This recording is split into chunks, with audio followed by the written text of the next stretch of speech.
हम कितने समृद्ध हैं, हम कितने अमीर लोग हैं, हम कितने आनंदित लोग हैं, वो भी करेंगे। पर याद रखिए, अपने आनंद को बचाए रखिए। शांति की कीमत पर अरबों रुपए मिले तो पांव से ठोकर मार देना।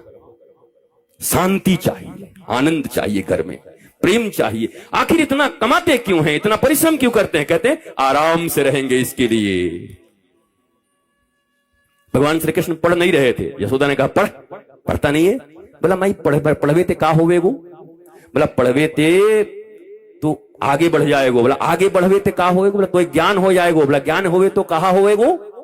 बोला ज्ञान है जाएगो तो तुम्हें परमानंद मिल जाएगो। बोला परमानंद मिलवे थे कहा होवेगो? भाई तो आनंद मिलेगो। बोला तो हम पहले ही से आनंद में हैं, तो पढ़वे को क्या जरूरत है? वो मैया ने कहा इसको पढ़ाएगा कौन? नहीं पढ़े 11 साल तक भगवान। वो तो देवकी के पास गए मथुरा में, तब भेजी पढ़ने के लिए। माता यशोदा का तो बुद्धि घुमा देते थे ठाकुर जी। बोला पढ़ने से क्या होगा? बोला आनंद मिलेगा। हम तो वही आनंद में हैं, हम कहां से पढ़े फिर? तो हमारे लोग ऐसे हैं, देखो अक्षर सीख जाओ, पढ़ाई कर लो, अच्छे नंबर ले आओ, पर यही जिंदगी नहीं है। इस पूरे दुनिया में 90% अमेरिकन मेंटल डिसऑर्डर्स के शिकार हैं। 88% पूरी दुनिया में लोग मेंटल डिसऑर्डर्स के शिकार हैं। एंड 74% इंडियंस एंड भारतीय भी मेंटल डिसऑर्डर्स के शिकार हैं। 100 में से 74 का मामला साफ हो चुका है भारत में, 26 बचे हैं। और मैं बेरमो में वही 26 खोजने आया हूं। बाकी 74 के बारे में तो मुझे पता है कैसे तनाव है जिनकी जिंदगी में। ये मेरा नहीं है, आरटीआई डालो और निकालो। मैंने एक फिल्म बहुत पहले देखी थी मेरी मां के साथ, नया दौर, मेरी मां ने मुझे दिखाया था। उसमें दिलीप कुमार था। एक वक्त था जब यूसुफ खान को भी दिलीप कुमार बनना पड़ता था।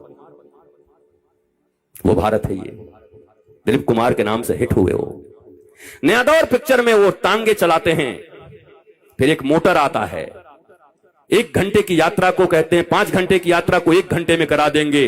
प्रचार होता है, मोटर आ गया, यंत्र आ गया, अब आराम मिलेगा, अब समय बचेगा। धीरे धीरे धीरे धीरे धीरे यंत्र बढ़ते गए, यंत्र बढ़ते गए, यंत्र बढ़ते गए। 1-1 मिनट में बिजली के बटन दबाओ, रोटी बनाओ, कुकर से ये करो। अब तो खिलाने मुंह में ढकेल भी दे रहा है, ऐसा मशीन मिला है, बना करके इसे ढकेल दे रहा मुंह में। और दांत नहीं चल रहा तो अंदर मुंह चबा भी दे रहा है। ऐसे ऐसे मशीन बन गए, यंत्र पे यंत्र बन गए। पहले चक्की चलाने होते थे हमारी दादियों को, दादी लोग चक्की चला करके गेहूं से आटा निकाला करती। हमारा सुंदर चावल धान को कूट करके खुद ताजा ताजा निकालती और बनाती, पोहा बनाती, सारे चीज दिन भर अपने परिश्रम से करती। 90 साल तक मेरी दादी सुपारी काट के सुपारी को कट कट काट देती थी दांतों से। यहां तो 25-30 साल के बाद दांत, नकली दांत लग जा रहे हैं। हमारा एक आदमी था, हमारा रात में उसके साथ सोए थे स्टूडेंट लाइफ में। हमको क्या पता था, जवान लगता था, रात में दांत खोल दिया, अपना निकाल दिया। अचानक देखा तो मैं डर गया, वो कौन है? अरे बोला हम है सुनील। कि तू इतना बुढ़ा कैसे? बोला दांत निकाल कर। मैं तो तेरे को नकली दांत? बोला नकली दांत। महाराज बीभत्स लग रहा था ऐसा, नकली दांत लग गए। दांत तो लग जाएंगे, आंत कहां से लगवाओ? दांत तो लग जाएंगे, आंत कहां से लाओगे बचाने का? अमिताभ बच्चन नहीं लगवा पाए दूसरा आंत कुली के बाद। मिस्टर बच्चन साहब भी अद्भुत आदमी है। उनको डॉक्टर ने कहा कि एक घूंट भी अगर कभी कोल्ड ड्रिंक्स पी जाओगे तो जीना मुश्किल होगा, पर सारी दुनिया के सामने आकर के पेप्सी का प्रचार करके चले गए। कैसे रोल मॉडल हैं, कैसे सुपरस्टार हैं। कभी कभी प्रश्न उठता है जीवन में, जब आपको पता है कि ये स्वास्थ्य के लिए अच्छा नहीं, तो क्या सिर्फ करोड़ 2 करोड़ के कारण अपने प्यारे भारतवासियों को कुछ भी प्रचार करके बता दोगे? अपने भारत के बच्चों को कुछ भी दे दोगे? ये कैसे रोल मॉडल, ये कैसे हीरो है? पर ये प्रचार तंत्र ने सच्चे गुरुओं को, माता पिता को और संतों को और ज्ञानियों को कूड़े के भाव में पीछे छोड़ दिया, इनको पाखंडी बता दिया। और ये जो कैमरे और लाइट पे चमक रहे हैं, जो प्रधानमंत्री का नाम पूछने के बाद पृथ्वीराज चौहान बता रहे हैं, आलिया भट्ट वो हीरो हीरोइन है। पर वही अमिताभ बच्चन बेचारा अच्छा आदमी भी अच्छी बात कहता है, कभी कभी बड़ी ज्ञान की बात कहता है। अग्निपथ एक पिक्चर थी, उसमें कहता है, हे अन्ना ये फोन भी अजीब चीज है, आदमी बोलता कुछ है। हाँ बेटा, बाबा ही हैं, तुम्हारे बाबा हैं, आओ इधर से, आओ आओ इधर आओ, भारत के सबसे श्रेष्ठ बाबा हैं, आओ इधर,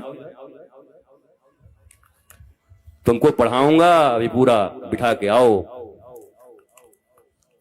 मूर्ख यहां भी हैं दो चार हम सोचे बेरमो में नहीं है, हम मिल ही जाते हैं हर जगह, क्या करें महाराज, हर जगह। अच्छा, आज बाबा ने कीर्तन भी खूब किया उधर, कहां कीर्तन चल रही है? हाँ, खूब बढ़िया, बाबा ने जमा दिया है कि अच्छा उधर कथा चलेगा, इधर कीर्तन चलेगा। हीरो नहीं, मत रोको मत रोको मत रोको, कल कल कल कल बता देना, कल उनको एक शास्त्र देंगे, उनको जाके दे देना बस एक शास्त्र देंगे, उनको बोलना कि बाबा जी भेजे, इसको पढ़ लो ठीक हो जाएगा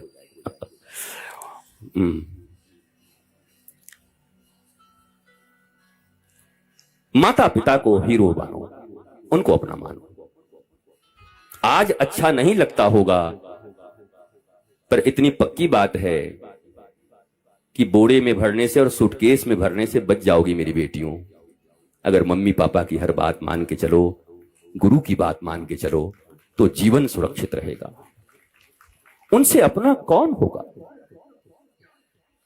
आपको कभी कभी शंका हो जाता है कि मेरी मां मुझे प्यार नहीं करती, पिता नहीं करते। मेरे प्यारे बच्चों, आपको मैं बड़े प्यार से कहता हूं और पूर्ण विश्वास से कहता हूं, और इतने 51 साल के अनुभव और इतने शास्त्र पढ़ने और सारी दुनिया देखने के बाद बोलता हूं, और फिर गौरव से कहता हूं, दुनिया के सबसे बेस्ट फ्रेंड माता और पिता हैं। मम्मी पापा से बढ़िया मित्र कोई हो ही नहीं सकता। उनसे सब शेयर किया करो, सब और आप सब भी दिन रात डांटा मत करो, हड़काओगे तो फिर वो बोलेंगे नहीं। मित्र बन के रहा करो बच्चों के, उनको कह दो तो फेल भी हो जाए तो दौड़ के आना, तेरी मां का आंचल तेरे लिए सदा इंतजार करता रहता, फिर अगली बार पास कर जाएंगे, चिंता मत कर, आजा। डराओ मत बच्चों को, बच्चों को अपना बनाओ। जब आप दोनों में एकता होगी, आप दोनों में अपनत्व होगा, तो बाहरियों की जरूरत नहीं पड़ेगी। और याद रखना, मंथरा को पहचानने का सबसे अच्छा उपाय है, जब तुम्हारे और तुम्हारे परिवार के विषय में कोई बाहरी व्यक्ति तुमको समझाने लगे, तो समझ लेना कि राम के घर में मंथरा का अवतार हो चुका है और अब इस घर में भी आग लगने वाला है। बिल्कुल मत सुनना, तुम और तुम्हारे घर में, तुम्हारे परिवार काफी हैं अपनी समस्याओं को सुलझाने के लिए, पर कोई आकर उनसे भी अपना बनने लगे तो समझ लेना मामला खराब हो रहा है। अब मंथरा प्रवेश कर गई है, अब कैकेयी को मिलाकर तुम्हारे घर में राम को भी तबाह कर दिया जाएगा, दशरथ को भी तबाह कर दिया जाएगा, भरत जैसे संत को भी तकलीफ हो जाएगी। और मिला क्या बताओ, उस कैकेयी को मिला भी क्या बेचारी को? अपना बेटा ही मां कहने को राजी नहीं है। जिस बेटे के लिए की वो बेटा ही मां नहीं कहता। इसलिए मेरी मां, मेरे भाई बहन, आप सब भी अपने बच्चों का पालन ऐसे ही करो। रामचरितमानस का बस इतना ही अर्थ है। कथा मैं कह सकता हूं, सीरियल वाइज कह सकता हूं, एक एक सूत्र से। मैं कंब रामायण से कह दूं, रामचरितमानस से कह दूं, वाल्मीकि रामायण से कह दूं। वाल्मीकि रामायण मैंने कभी कहा है, कभी सुनना अगर तुम्हें उपलब्ध हो जाए, संपूर्ण वाल्मीकि रामायण सुनकर आश्चर्यचकित हो जाओगे। पर इन 3 दिनों में मुझे ऐसा लगता है कि रामायण के, महाभारत के, भागवत के, हनुमान चालीसा के, शास्त्रों के और इस संसार में के वर्तमान में चल रहे कुछ घटनाओं को लेकर के एक ऐसी कॉम्बो डिश बनाई जाए, जो डिश टेस्टी भी हो, रुचि भी जिसमें हो, और जो नीतिवान भी हो, जिसमें धर्म भी हो, और उसको सुनने में भी रुचि आए। इसलिए मैंने एक डिश आपके लिए बनाया है, और इसका नाम है त्रिदिवसीय राम विमर्श महोत्सव, जो सबके जीवन में आराम ले आएगा, आनंद ले आएगा, प्रेम ले आएगा, सबके घरों में शांति ले आएगी, बस इसका पालन करने से। मस्त रहिए, स्वस्थ रहिए, आनंदित रहिए। लोग हमको छोड़कर जाएं वो हम नहीं चाहते, तुम बैठे रहो और अब हम चले। ये ज्यादा अच्छा है। ठीक है ना? प्यास लगी रहनी चाहिए। अब कल मैं आपके साथ और हूं। जितने कंफ्यूजन आपके बचे हैं कल कंक्लूड कर दूंगा। कल उपसंहार है। कथा के नियम के अनुसार विश्रामो दिवस में कथा श्रवण से उसका कंक्लूजन मिलता है। फल कल मिलेगा कि हां क्या मैंने कहा। मैं आप सबसे निवेदन करूंगा, बैठ जाइए, बस 5 मिनट आरती करके तब जाइएगा। हम सोचे अभी चले जाएं, अभी भी तुमको हड़बड़ी हो गई। कहां जाओगे? बेरमो में बंबई है, सी बीच में जाओगे, जुहू बीच में। कल तुम्हें बहुत प्यारी बातें सुनाऊंगा और मुझे पक्का भरोसा है कि आपके हृदय में उतर जाएगी। और कल जब आप यहां से उठें तो बड़े शांत, आनंदित, आह्लादित, बस मानते रहना इन बातों को, कुछ कुछ सूत्रों को। सब मत मानना, दवाई दुकान की तरह सब मत मानना, पूरी दवाई मत खाना। तुम्हारे लायक जो होगा वो ले लेना, कोई एक सूत्र इसमें से उठा लेना और जीवन आनंदित हो जाएगा। कहीं किसी के बीच में कोई अहंकार हो ना तो तोड़ दो, अब समय हो गया। एक दिन समाप्त हो जाओगे, मर जाओगे, फिर बड़ा अफसोस होगा। जिंदा जो रहते हैं ना, माँ बाप को जीते जी जो नहीं मान पाते ना, मैं एक बात आपको बताता हूं। रामचरितमानस में अगर जामवंत जैसे बुजुर्ग घर में न रहते तो हनुमान जैसे बलवान भी कुछ नहीं कर पाते। हो तो जामवंत जैसे बुजुर्ग ने आशीर्वाद दिया, तब जाकर के हनुमान जी ने काम हो किया, राम काज। इनकी छाया बरगद की छाया है मेरे प्यारे बच्चों। जब नहीं होते तब हृदय में बड़ी हुक उठती है। मां जब नहीं होती ना और पिता नहीं होते तो बहुत हुक उठती है। इस दर्द को तो वही समझते हैं जब वो छाया उठ जाती है उनके ऊपर से। तो रहते रहते प्यार करो ना, रहते रहते उनके साथ संबंध बढ़ाओ ना, रहते रहते उनके महत्व को समझ लो। जितने जिनकी जिंदगी है उनको भी आनंद दो, और वो भी तो अपनी जिंदगी तुम्हारे लिए रखे। माता पिता वो सिर्फ तुम्हारे लिए जीते हैं, उनका कोई उद्देश्य नहीं होता माता पिता का, सिर्फ अपने बच्चों के लिए जीते। मेरे प्यारे बच्चों, ऐसी भावना के साथ थोड़ा बहुत जो कंफ्यूजन आ गया हो, परिवारों में डिस्टेंस आ गई हो, फिर से एक कर लो। ये रामचरितमानस यही सिखाता है, एक एक रिश्ता यही सिखाता है। कैसा प्यार है भाइयों के बीच, कैसा प्यार है श्रुतकीर्ति, मांडवी, सीता, बहन भी हैं सब आपस में, और यहां जेठानी देवरानी भी है। रामचरितमानस में जानकी की चरित्र को सबने सुना, भगवान राम जी के चरित्र को। कल मैं आपको उर्मिला जी का थोड़ा चरित्र सुनाऊंगा। जो चीजें छिपी हुई हैं, श्रुतकीर्ति, मांडवी, शत्रुघ्न, इनके चरित्र बहुत नहीं कहे गए। और मेरा ऐसा मानना है कि भगवान राम के घर में राम के चरित्र तो सागर की तरह है और जानकी के चरित्र, परंतु भैया लक्ष्मण, भरत और शत्रुघ्न की जो पत्नी है, धर्म पत्नी, अगर इनके चरित्र का 5% भी सुन लिया जाए तो भारत के घरों में आनंद और आह्लाद आ जाएगा। ऐसी है ये मांडवी, ऐसी श्रुतकीर्ति हैं, ऐसे इनके चरित्र हैं, कभी हमें सुनाया नहीं गया। कल मैं प्रयत्न करूंगा कि इन बहुओं के बारे में आपको कुछ सुनाऊं, जिन बहुओं के बारे में कभी कुछ सुनने को नहीं मिला। कल उन प्रसंगों को छुएंगे। आप सबको प्रणाम करता हूं। मस्त रहिए, स्वस्थ रहिए, आनंदित रहिए, प्रसन्न रहिए। भगवान की अद्भुत असीम कृपा आप सबके ऊपर बनी रहे। मेरे प्यारे बेरमो फूसरो वासियों, मैं कल ये बात कहने वाला था, परंतु आज दूसरे ही दिन आपने जिस धैर्य, जिस गंभीरता और जिस प्रेम का परिचय दिया है, बड़े बड़े भारत के नगरों में बड़ी बड़ी कथाएं करके आया हूं, पर वास्तव में सिर्फ 3 दिन के लिए यहां आकर आज दूसरे दिन ही आपको देखकर लग रहा है कि इतना धैर्य और इतनी गंभीरता और सहनशीलता और प्रेम के साथ कथा सुनने वाले भारतवर्ष में बहुत कम लोग हैं। बेरमो के लोगों को धन्यवाद देता हूं, आप बड़े सार्थक श्रोता हो, और शायद इसी तरह दूध भी निकल रहे हैं। नहीं तो हम तो बैल बन जाने वाले थे, चुपचाप हो जाने वाले थे, पर आप ऐसे हो, इतना भाव माताओं के, भाइयों के सब पीछे तक आराम से खड़े हैं। कल आपको तृप्त करूंगा। वैसे तृप्त तो थोड़े बहुत हो ही रहे होगे, ऐसा नहीं कि नहीं हो रहे होगे। तो जो तृप्ति मिली है उस तृप्ति को अपनाइएगा, प्रसन्न रहिए, आनंदित रहिए, आह्लादित रहिए। चलते चलते एक सुंदर सा सामूहिक भजन कर लेते हैं। हमारे भजन तो जानते ही कैसे होते हैं। रंग महल के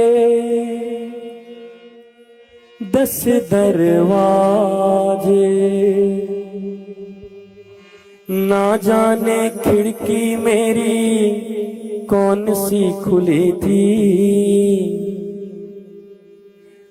मेरे गोविंद निकस गए मैं ना लड़ी थी। इसका मैं इस पर कथा कल करूंगा। इस गाने पर आज केवल सुन लो, ये तुम्हारे लिए गाना है, पर कल मैं इस पर तुम्हें धर्म के अनुसार कथा सुनाऊंगा।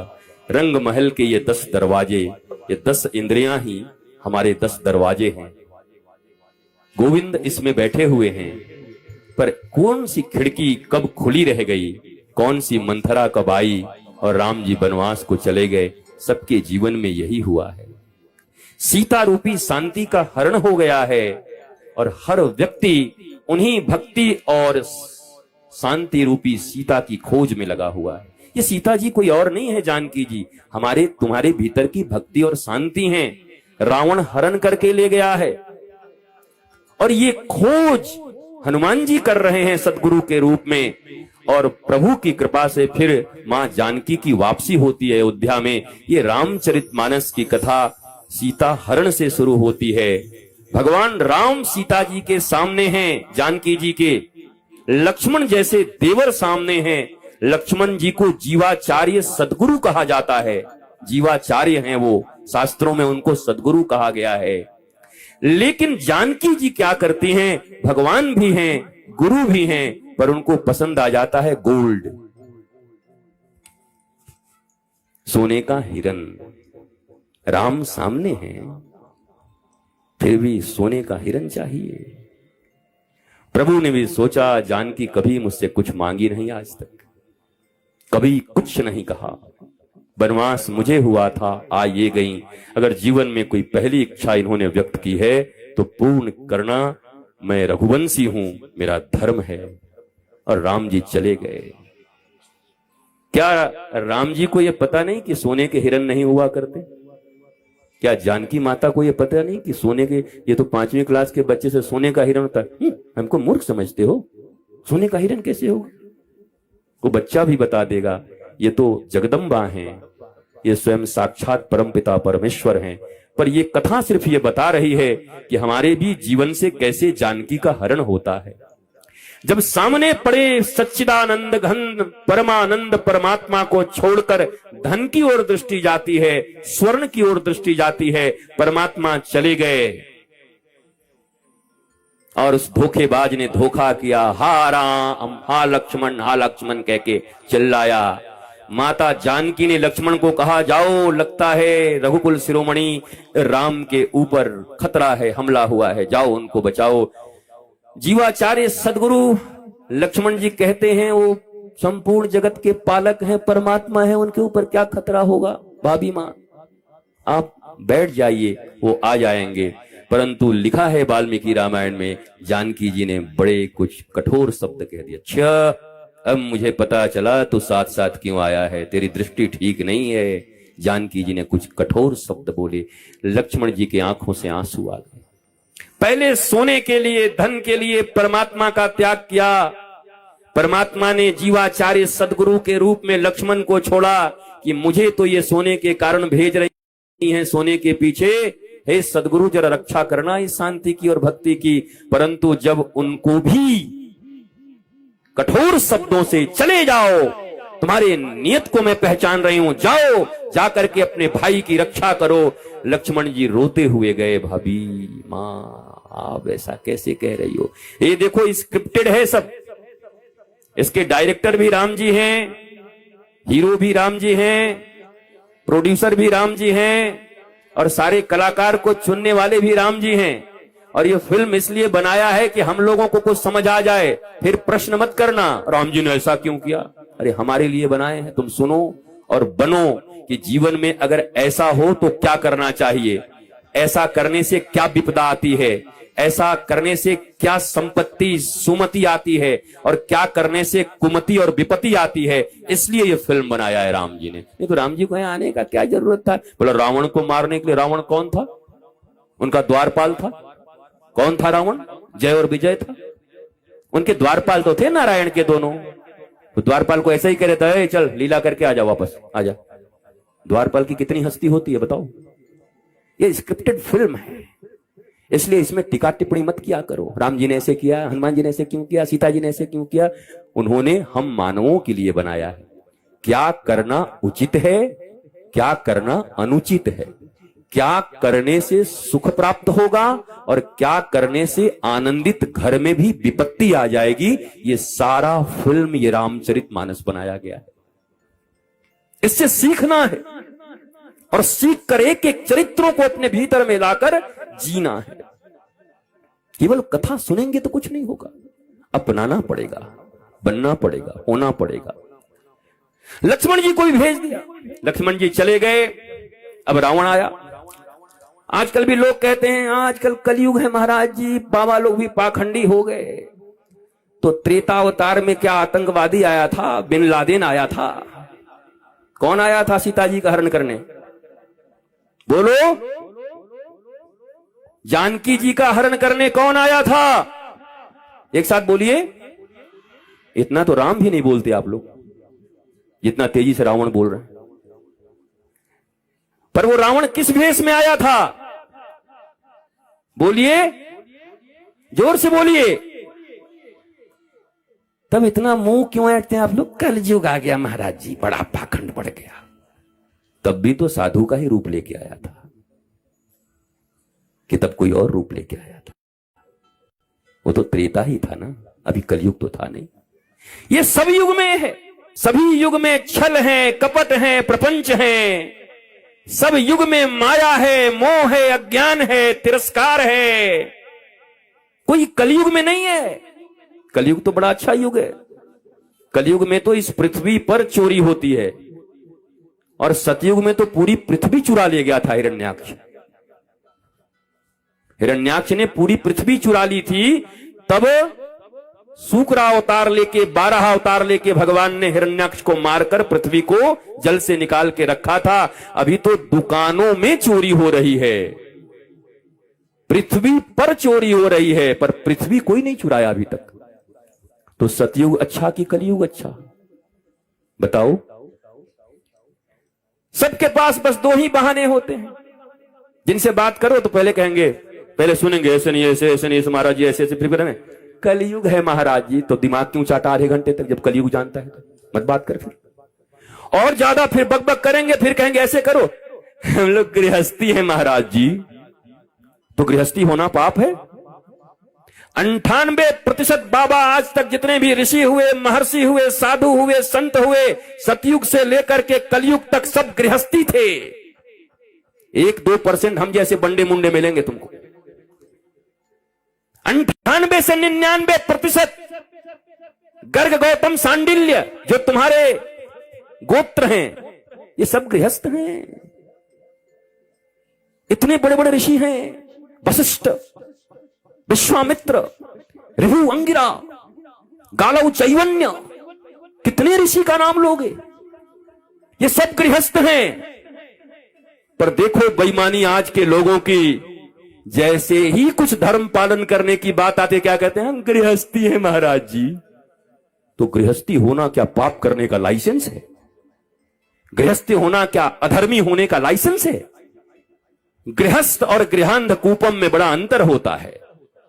हिरण्यकश्यपु ने पूछा, बेटे प्रहलाद तो स्कूल से क्या पढ़ के आया है? कहा महाराज पढ़े हो, हरि का भजन करो। बोला अच्छे, हम सदगृहस्थ हैं। बोला तुम गृहस्थ नहीं, गृहांध कूप में डूबे हुए हो। गृहस्थ होना अलग है और गृहांध कूप में डूबना अलग है। गृह के अंधे कुएं में डूबना मत। गृहस्थ तो बड़ा अच्छा शब्द है, गृह में स्थित होना। हमारा गृह कौन है? घर कौन है? असली घर कौन है? असली मकान कौन है? असली स्थान कौन है? यहां जहां जमीन लिए हो, यहां 70 साल तक रहोगे।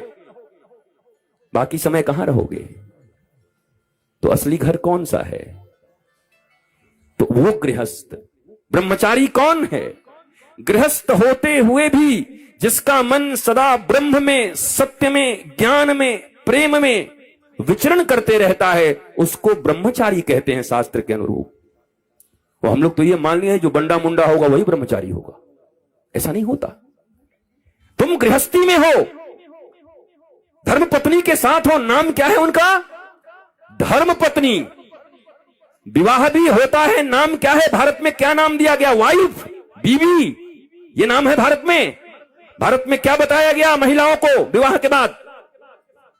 धर्म पत्नी। पत्नी नहीं हो, धर्म पत्नी हो। धर्म पत्नी का अर्थ होता है जो स्वयं को और अपने पति को और अपने घर को धर्म से पतित नहीं होने देता, उसका नाम है धर्म पत्नी। जो अपने पति को कभी पतित ना होने दे, धर्म के मार्ग पर चला दे, उसको धर्म पत्नी कहते हैं। वाइफ नहीं हो तुम। Wife is the knife of life. वो नहीं हो तुम धर्म पत्नी हो। कभी पतित मत होने देना अपने पति का। और पति का अर्थ होता है पाति इति पति। अपने पत्नी के समस्त चीजों की रक्षा करते हुए उनके भीतर भी धर्म की स्थापना करें, उनका भी पतन न होने दें, सब तरह से उनको संतुष्ट रखते हुए धर्म मार्ग पर चलने की प्रेरणा दें, उनको पति कहते हैं। ये पति और पत्नी का परिभाषा है भारत में। यहां हस्बैंड और वाइफ नहीं है, यहां मियां और बीबी नहीं है, यहां है धर्म पत्नी और पति स्वामी। यहां नारायण और लक्ष्मी के रूप हैं वर और कन्या। यहां विवाह कोई इवेंट नहीं है, यहां विवाह एक यज्ञ है। यहां विवाह 16 संस्कारों में एक सबसे श्रेष्ठ संस्कार है हमारे धर्म में। यह अनुबंध एग्रीमेंट नहीं है। बाकी कई मतों में यह अनुबंध है, एग्रीमेंट है, पर हमारे यहां जन्मों जन्म का साथ है, जन्मों जन्म का बंधन है। हमारे वृंदावन में एक विवाह हो रहा था, तो जैसे ही गांठ बांध करके और पंडित जी ने कहा कि अब वचन दीजिए कि अगले 7 जन्मों तक आप दोनों पति पत्नी रहेंगे, वैसे ही पति ने गांठ खोल दिया, कहा कि महाराज हमसे नहीं होगा। अरे बोला कैसे, क्यों किया? बोला महाराज अभी अगर आशीर्वाद ही देना है पंडित जी तो ऐसा आशीर्वाद दो 7 जन्म का नहीं, इसी जन्म में हम दोनों ऐसे पति पत्नी हो कि ये राधा रानी की दासी हो जाए और मैं श्री कृष्ण का दास हो जाऊं, तो हमारा यही जीवन अंतिम जीवन हो और हम धन्य हो जाएं। ये 7 जन्म का चक्कर क्यों पड़ाते हो? वृंदावन में पंडित जी भी ऐसे देखने लगे, बाबा पक्के बढ़िया है, तो दोनों पति पत्नी है, क्या करोगे 7 जन्म तक बन करके? एक ही जन्म में इतना किचकिच है, 7 जन्म तक कैसे रहोगे? तो एक जन्म में ही इतनी भक्ति कर लो, इतना प्रेम कर लो राधा रानी को, श्री कृष्ण को, सत्य को, प्रेम को, आनंद से जियो, आह्लाद से जियो। फिर देखेंगे, आना होगा, उनकी मर्जी होगी, भेजेंगे तो फिर साथ में आ जाना, कह देना ठाकुर जी हम दोनों यही रहेंगे, हमको पक्का विश्वास है बदल जरूर लेंगे सब। बोला सबसे कराना, इसके साथ मत भेजना, पिछली बार जीवन नरक कर दिया था हमारा। तो हमारे यहां सब कुछ संस्कार हैं, धर्म हैं, पर धीरे धीरे भारतीय फिल्मों और सीरियलों के चक्कर में इवेंट बनाते जा रहे हैं। शादी इवेंट, कथा इवेंट, मुंडन इवेंट, सब इवेंट हो गए। इवेंट मैनेजर को दे दे रहे हैं, इवेंट हो रहा है, जबकि हर कुछ एक संस्कार था, धार्मिक प्रक्रिया थी, सात्विक ढंग से ऋषियों की उपस्थिति में, वेदज्ञों की उपस्थिति में, सन्मार्गियों की उपस्थिति में होने वाले संस्कार का नाम था, धर्म था। पर हमने सबको इवेंट बना दिया, पैसे का खेल बना दिया, चारों तरफ पैसे की बस लूट। जो जिनके पास ज्यादा पैसे नहीं उनको लोभ दिया जाता है कि ऐसी बेटी की शादी करके दिखा। क्या करोगे ऐसे शादी करके? अरे विद्वता के साथ जहां विप्रजन खड़े हों, ज्ञानी जन खड़े हों, सुधी जन खड़े हों, वहां अपनी कन्या का दान हो, वहां पर श्रेष्ठ वर के हाथों में उनका पाणी ग्रहण संस्कार हो, जहां धर्म के पद को गाए जा रहे हों, जहां देवताओं को आहुतियां दी जा रही हों, जहां सतमार्ग पर चलने का उनको प्रवचन दिया जा रहा हो, ऐसे माहौल में विवाह होना चाहिए। पार्टी वोटी कर लेना एक दिन, गजेड़ियों भंगेड़ियों और शराबियों के लिए एक दिन कर लेना अलग से, उनके लिए बुक कर देना 5 स्टार, वहीं खाएं पिए वहीं मरे मराएं। लेकिन विवाह संस्कार को एकदम पवित्र रखना, धार्मिक रूप से पवित्रता के साथ गोबर से लिपाई करके और सुंदर आंगन में विवाह हो, जहां देवता उपस्थित हो, भगवान का आशीर्वाद उपस्थित हो। देखो मां, अगर इस दिखावे में पड़ जाओगे ना तो तुम्हारे संतानों की जिंदगी बर्बाद हो जाएगी। देवता का अपमान करके, गुरुओं का अपमान करके, सत्पुरुषों का अपमान करके, मंत्र का अपमान करके, धर्म का अपमान करके अगर इन 2 कौड़ी के पैसों के बल पर तुम बड़ा बनना चाहते हो इस समाज में, तो याद रखना तुम्हारे बच्चे बच्ची जिनके विवाह कर रहे हो उनके जीवन में कभी शांति नहीं हो सकती। ये देवता की उपस्थिति में हो, ये पवित्रता में हो, ये शांति में हो। करोगे? नहीं करोगे। जब तुम्हारी भी बारी आएगी, विवाह रोज रोज थोड़ी होता है महाराज जी, एक बार धूम धड़ाका से हो ही जाए। धूम धड़ाका करो पर अगले दिन करो। मैं कह तो दिया, सब अलाउड कर दो, इतना खाएं पिए कि खत्म हो जाए 2-4 वहीं पर, कोई दिक्कत नहीं। लेकिन विवाह ऐसी जगह करो जहां पर मंत्रों का उच्चारण हो, जहां पवित्रता हो, जहां शांति हो। ऐसे हाथ जोड़िए, आंखें बंद करिए। अब प्यार से मैं जो बोलता हूं बोलिए, उसके बाद प्रस्थान। जिस देश में, जिस वेश में, परिवेश में रहो,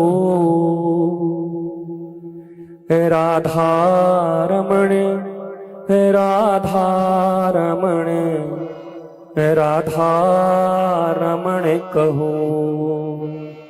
जिस देश में, जिस वेश में, सब बोलिए, परिवेश में रहो, राधा रमण, राधा रमण, राधा रमण कहो। जिस नाम में, जिस काम में, जिस धाम में रहो, राधा रमण, राधा रमण, राधा रमण कहो। जिस योग में, जिस भोग में, जिस रोग में रहो, राधा रमण, राधा रमण, राधा रमण कहो। राधा रमण, राधा रमण, राधा रमण कहो। सीता रमण, सीता रमण, सीता रमण कहो। सीता रमण, सीता रमण, सीता रमण कहो। जिस देश में, जिस वेश में, परिवेश में रहो, राधा रमण, राधा रमण, राधा रमण कहो। राधा रमण, राधा रमण, राधा रमण कहो। राधा रमण, राधा रमण, राधा रमण कहो। सीता रमण, सीता रमण, सीता रमण कहो। सीता रमण, सीता रमण, सीता रमण कहो। सीता रमण, सीता रमण, सीता रमण कहो। सीता रमण, सीता रमण, सीता रमण कहो।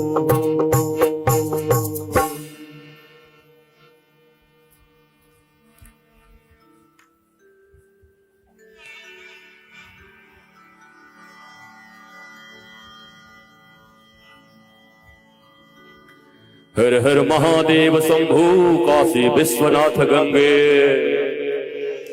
बजाओ टक टक टक टक टक टक टक टक। हर हर हर हर हर हर हर हर महादेव शंभो, हर हर महादेव शंभो, हर हर महादेव शंभो, हर हर महादेव शंभो, हर हर महादेव शंभो, हर हर महादेव शंभो।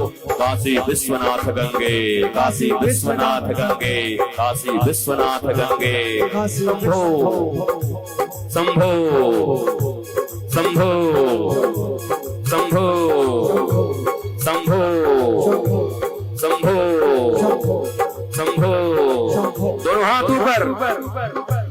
शंभो शंभो शंभो। भोले भोले भोले भोले। महादेव महादेव महादेव महादेव महादेव महादेव महादेव महादेव महादेव महादेव। शंभो शंभो शंभो शंभो। भोले भोले भोले भोले भोले भोले। हर हर महादेव शंभो, हर हर महादेव शंभो। काशी विश्वनाथ गंगे। हर हर महादेव शंभो, हर हर महादेव शंभो, हर हर महादेव शंभो, हर हर महादेव शंभो। काशी विश्वनाथ गंगे, काशी विश्वनाथ गंगे, काशी विश्वनाथ गंगे। गंगे गंगे गंगे गंगे गंगे गंगे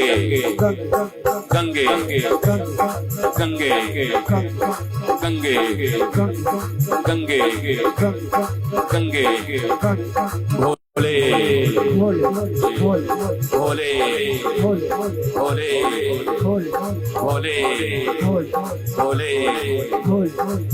हर हर महादेव शंभो, हर हर महादेव शंभो, हर हर महादेव शंभो, हर हर महादेव शंभो, हर हर महादेव शंभो, हर हर महादेव शंभो। काशी विश्वनाथ गंगे, काशी विश्वनाथ गंगे, काशी विश्वनाथ गंगे। भोले भोले भोले भोले। महादेव महादेव महादेव महादेव।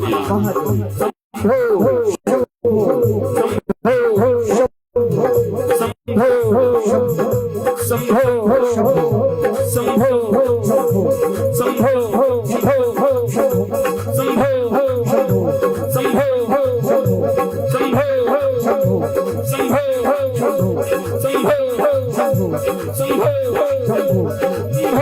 भोले भोले भोले महादेव।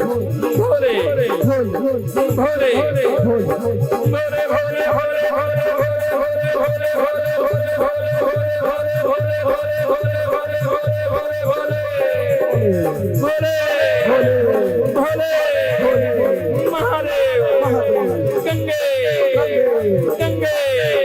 गंगे गंगे। शंभो शंभो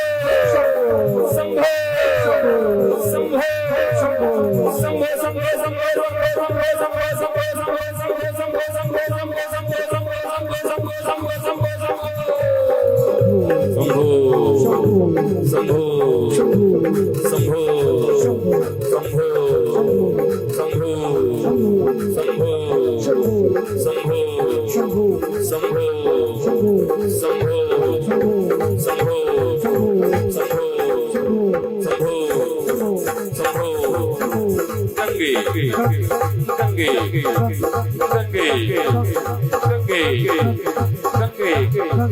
शंभो शंभो